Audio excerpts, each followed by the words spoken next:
En Tunisie, le chiffre de 963 000 familles à revenus faibles et nécessiteuses semble peu choquer. C'est une statistique alarmante dans un contexte politique flou. Pour ces ménages qui représentent plus du quart de la population, le quotidien est un combat constant face à la hausse des prix et à la perte des produits de base subventionnés. Face à cette situation, l'Union générale tunisienne du travail a insisté sur la nécessité de remédier à la situation, notamment au vu de l'absence de dialogue social. Il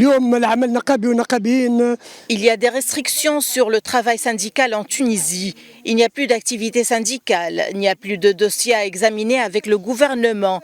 Il y a une véritable rupture entre le gouvernement et les syndicats et le dialogue social toujours à l'arrêt. Les syndicalistes ont critiqué l'exclusion de la société civile de la contribution à la formulation des politiques sociales et économiques, exigeant ainsi l'activation du dialogue social.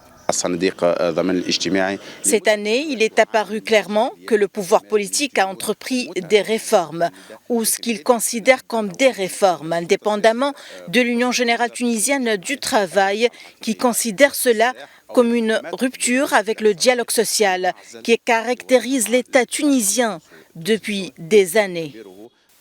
L'Union générale tunisienne du travail a appelé à la nécessité d'ouvrir à nouveau la porte aux négociations nationales au moment où le pays connaît des mouvements de protestation qui ont atteint plus de 265 en novembre dernier contre 180 manifestations en octobre 2023, selon les dernières statistiques du Forum économique et social tunisien.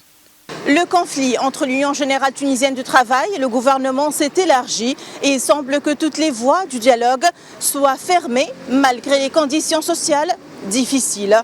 Depuis Tunis, Najwa Becha pour Média.